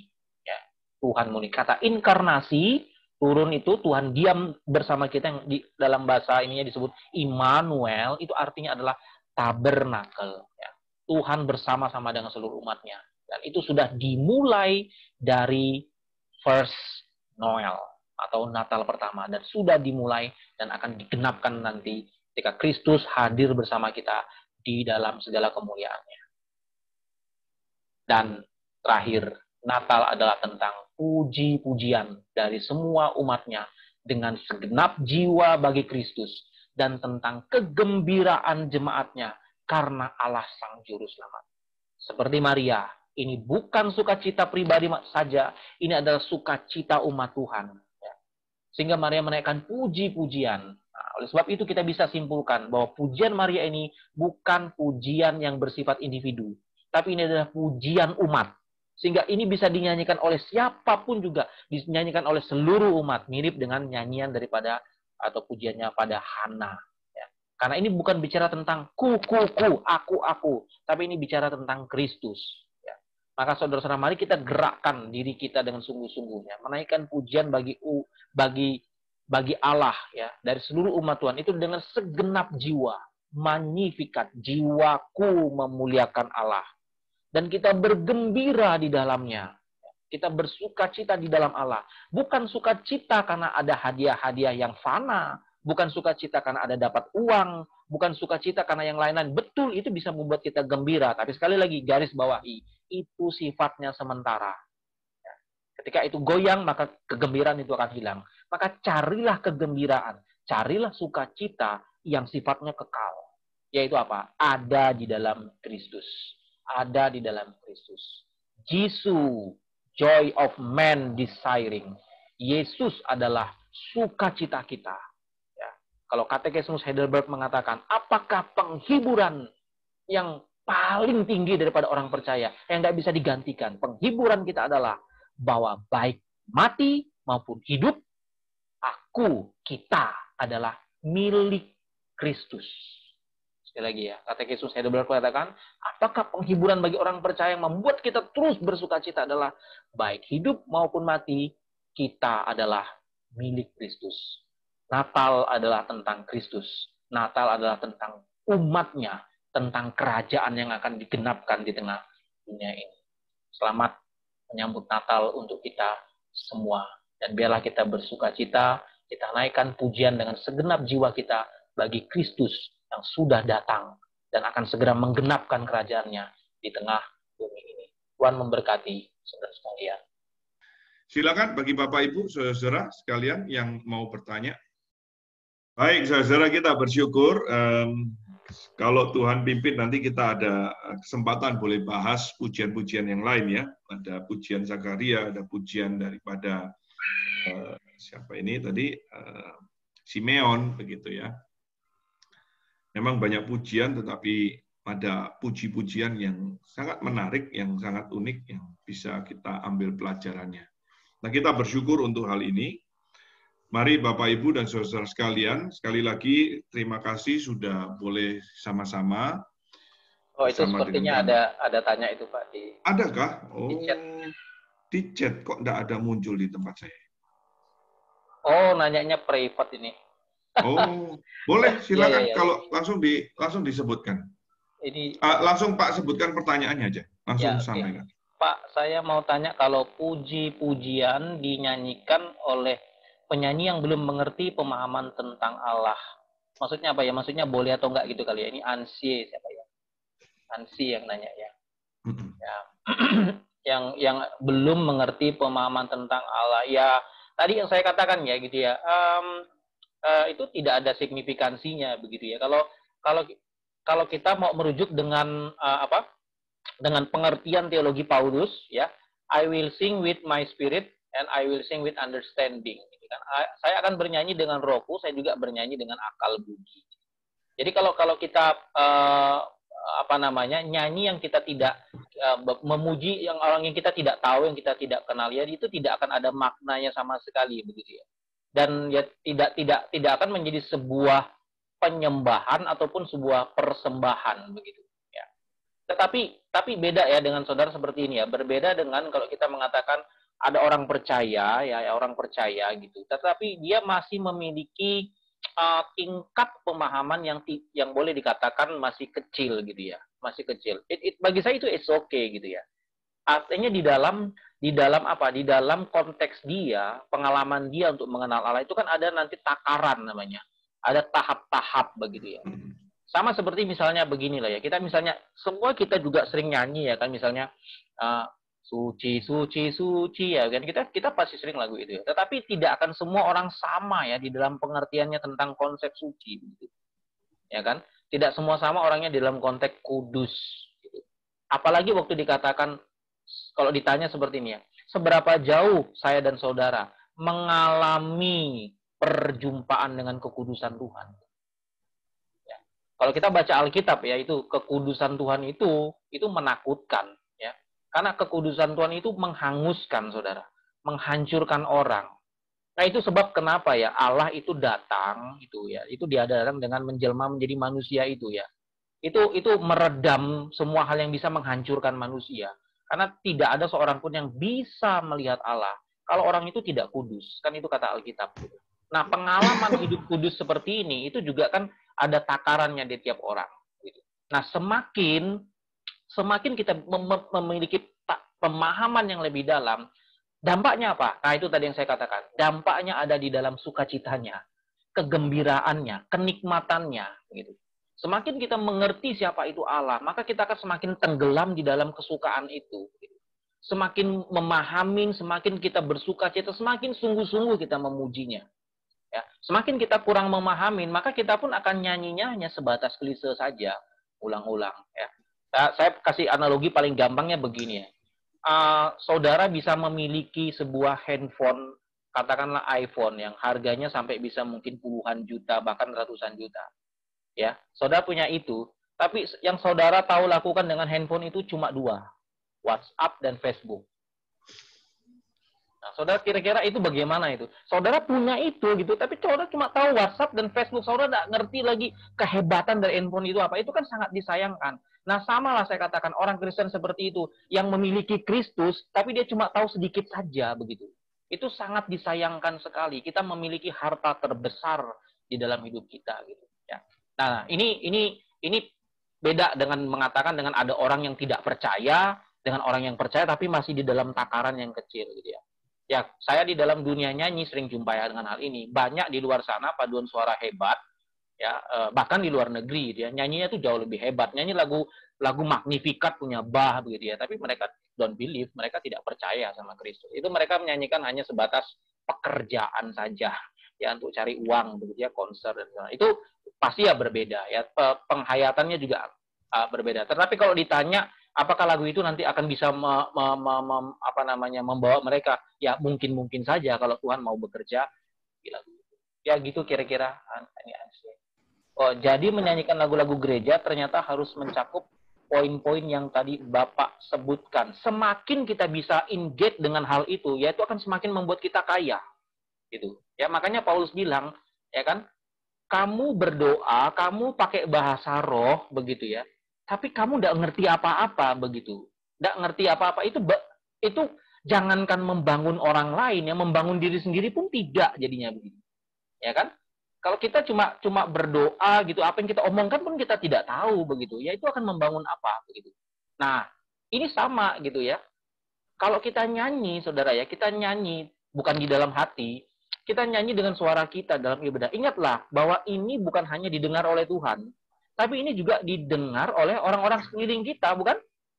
Nah, lagu-lagu kita itu adalah lagu-lagu yang harusnya bisa membangun orang lain juga. Nah, sehingga kalau kita mau ngelihat itu dampaknya secara personal untuk kita dan secara komunal untuk kita, maka aspek-aspek yang tadi saya sebutkan, itu kita harus engage, gitu. Coba terus untuk engage. Nah, tetapi tentu tidak semua orang akan bisa sama engage-nya, itu langsung bisa 100%. Saya percaya dengan konsep takaran tadi. Ya, konsep takaran. Maksudnya adalah pada posisi ini kita akan seperti ini, nanti kita akan terus meningkat. Dan itu akan berkaitan erat nanti dengan pertumbuhan kerohanian kita. Ya, Saudara pasti akan pernah mengalami hal ini. Ya, semakin kita mengenal Kristus siapa, semakin kita sungguh-sungguh mengenal siapa, lagu yang sama yang 20 tahun kita nyanyikan sebelumnya, sekarang kita nyanyikan, itu akan penghayatannya beda sekali. Ya, penghayatannya akan beda sekali. Semakin saudara coba belajar tentang konsep the holiness of God, belajar tentang kekudusan Tuhan. 20 tahun yang lalu saudara menyanyikan lagu suci, suci, suci, dengan saudara menyanyikan suci, suci sekarang ini, itu akan sangat berbeda sekali penghayatannya yang berkaitan tadi dengan jiwaku bergembira karena Allah. Kegembiraan kita, kenikmatan kita itu akan berbeda sekali. Kira-kira begitu. Ada lagi enggak yang mau tanya? Baik. Mau bertanya, Pak? Ya, jadi muncul ya.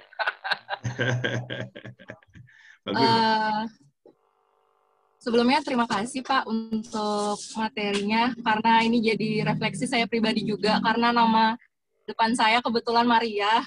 Jadi jadi banyak sekali kayak mengajarkan catatan-catatan saya juga cukup banyak. Tapi yang mau saya tanyakan ini Pak, tadi di poin kalau nggak salah implikasi gitu ya, yang terakhir yang pas aplikasi itu Bapak bilang nyanyian yang indah dan benar adalah nyanyian yang mengandung pengertian teologis, yaitu pengenalan akan Allah yang tepat.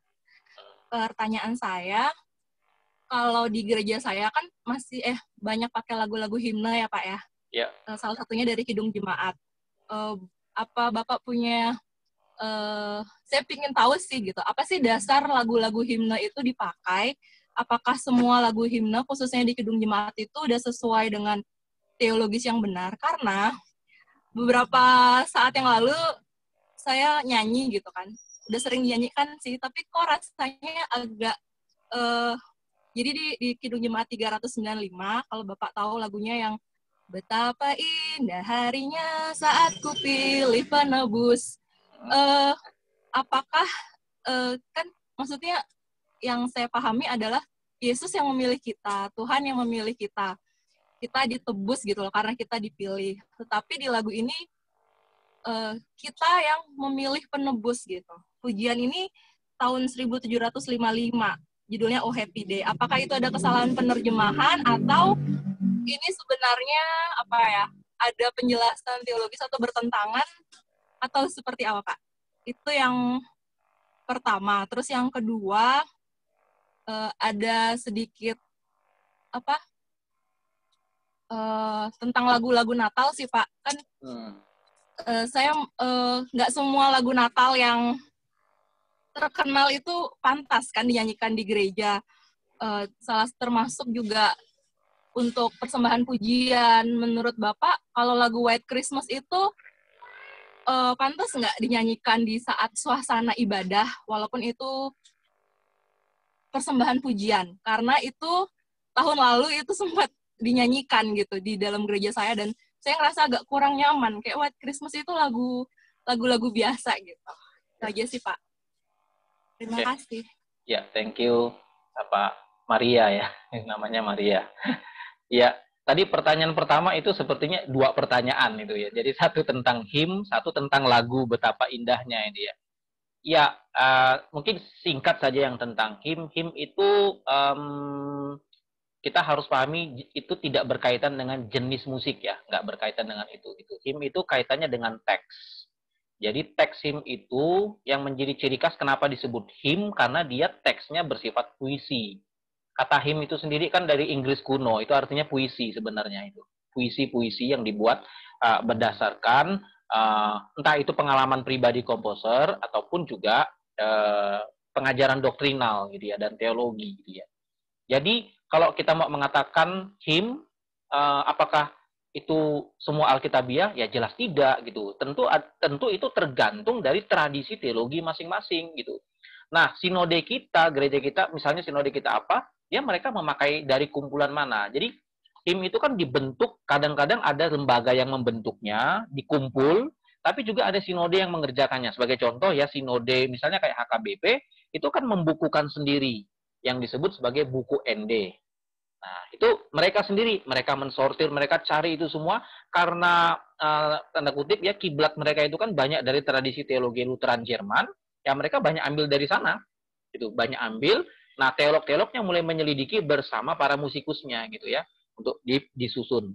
Nah, yang paling umum kita pakai Kidung Jemaat. Nah, Kidung Jemaat itu tidak atas sebuah sinode, tapi itu lembaga yang mengerjain. Namanya adalah Yamuger, Yayasan Musik Gereja. Ya, itu Kidung Jemaat. Dan mereka mengambil dari berbagai sumber. Termasuk juga dia mengambil lagu-lagu Khazanah Timur Indonesia. Sehingga, boleh saya bilang di dalam Kidung Jemaat itu tidak semuanya masuk di dalam jenis himne. Ada yang cuma nyanyian biasa yang pendek begitu ya. Ada yang bahkan terasa etnik sekali, ya, etnik sekali gitu. Nah, itu balik lagi ke dalam pemahaman doktrinal sinodenya masing-masing. Begitu, mereka memilih yang mana begitu. Ya. Nah, tetapi begini gampangnya kalau him itu. Mengapa ada buku seperti itu? Justru sebenarnya sangat membantu. Ya, artinya kita percaya ya beberapa yang sudah diseleksi lagu-lagu itu sudah lolos sensor teologi yang diterima oleh satu sinode gereja gitu. Sehingga dia dalam tanda kutip itu aman daripada masuknya ajaran-ajaran yang tidak sesuai dengan teologi yang dipahami oleh gereja itu. Makanya dia pilih itu. Ketimbang dengan ibadah gereja yang ambil sana sini lagu enggak tahu itu tak bisa lama-lama enggak terkontrol.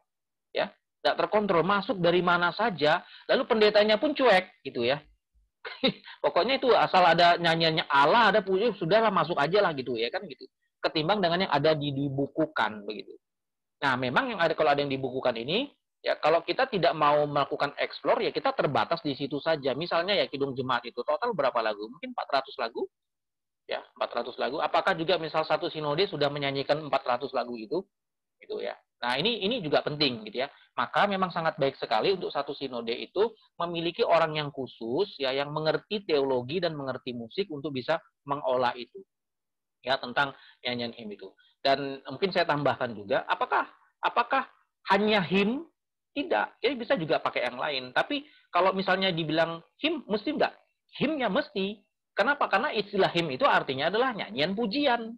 Itu loh tadi yang kita lihat Maria itu. Itu kan nyanyian pujian. Him itu kalau diterjemahkan ya nyanyian pujian namanya. Praise ya. Itu pujian kepada Tuhan. Itulah him. Dan di kitab suci itu banyak him-him. Termasuk Paulus. Paulus adalah salah satu juga penulis him. Ya itu. Ya mungkin saudara pernah tahu ya tentang yang ini juga Natal ya. Yang dalam rupa Allah tidak menganggap kesetaraan Allah menjadi milik yang dipertahankan. Itu sebenarnya nyanyian. Itu him itu yang Paulus tulis itu. Ya. Dan itu cocok banget di dalam konteks kita Natal saat ini. Nah, tentang yang lagu tadi ya itu ya, Kupilih Penebus ya. Kupilih Penebus. Kita abaikanlah mungkin terjemahan. Saya juga belum tahu dan terjemahan ini aslinya dari mana? Saya belum juga cek ini ya. Tetapi tidak salah mengatakan kita pilih penebus. Tidak salah. Mengapa? Ya. Karena tuntutan daripada orang yang berespon kepada anugerah Tuhan, dia kan harus memilih juga begitu. Dia harus take it gitu loh. Yaitu dia harus beriman dong, gitu. Dia harus pilih Yesus atau pilih Baal gitu. Ya kan? Dia pilih Allah atau pilih iblis gitu. Nah, tetapi di dalam pemahaman teologi reformasi, reform, kita tahu setelah kita diselamatkan, oh, I see, ternyata saya bisa pilih karena saya sudah dipilih. Begitu. Ya. Saya bisa punya kemampuan memilih penebus karena yang sudah ditetapkan dari Allah sejak kekekalan. Gitu. Nah, ini sebenarnya tidak usah harus dibenturkan, begitu ya. Tidak usah harus dibenturkan, karena memang, kita memang dituntut kepada Tuhan untuk percaya. Kan Alkitab jelas sekali kan mengatakan kan barang siapa tidak percaya tidak diselamatkan begitu kan. Nah, jadi cuma kaitannya mungkin yang membuat bingung itu kata memilih itu gitu ya. Betul. Kalau kita mengacu kepada Efesus di pasal yang pertama itu kita sudah dipilih sejak kekekalan begitu ya. Tetapi kalau misalnya kita dalam gampangnya aspek horizontal seperti ini ya, kita kita nyebut kalau pilih mana? Ya, pilih Yesus, pilih Buddha, pilih Muhammad, kan begitu. Ya kan? Ya, kita pilih Yesus kan begitu ya. Cuma kan ini kan konteks yang tidak bisa dipahamin oleh orang secara menyeluruh tentang Allah yang memilih sejak kekekalan. Nah, kira-kira gitu sih, Amelia, kalau untuk penjelasan dari lagu itu. Cuma kalau memang mau bisa diperiksa lagi ke dalam terjemahan yang ini. Sorry, asli bahasa aslinya. Kan ini memang terjemahan.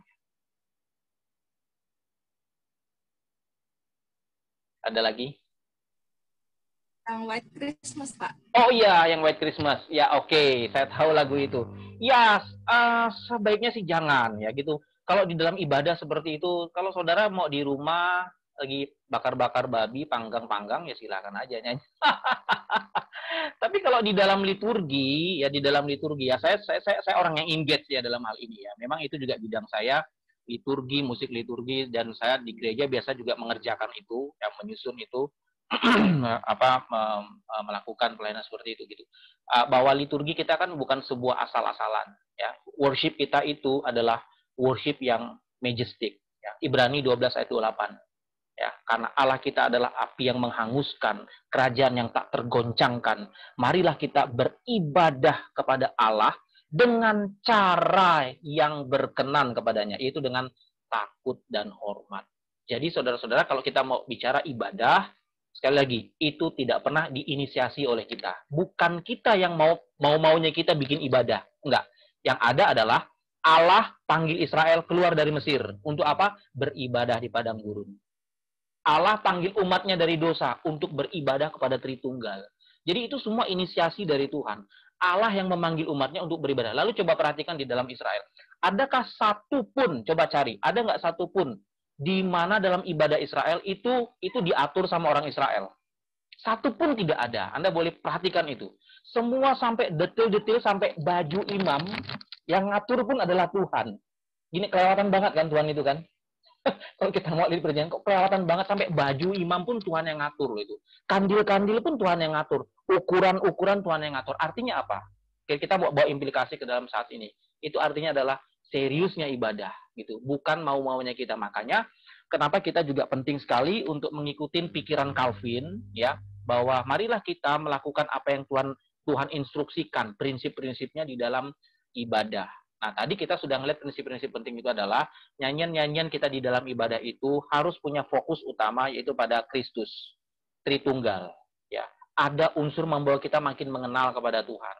Selain pujian itu, ada pembahasan pengenalan akan Tuhan. Makanya kenapa gereja sepanjang abad itu tidak pernah membuang dua jenis lagu ini, yaitu Mazmur dan him.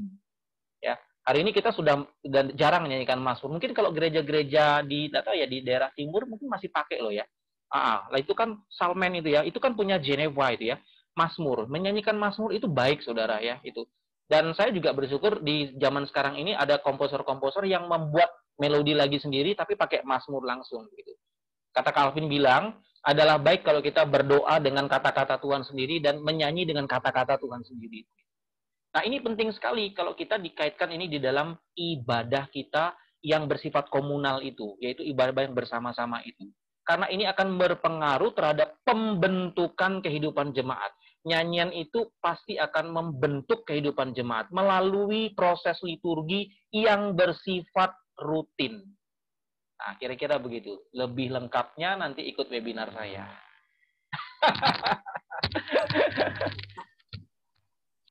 Terima kasih. Catat ya, minggu depan. 12 September. 12 Desember. September. Ya, 12 Desember. Baik. Ya, kalau tidak ada lagi, saudara, ini sudah jam 9. Ada beberapa rekan yang pamit lebih dulu karena ada kegiatan yang lain.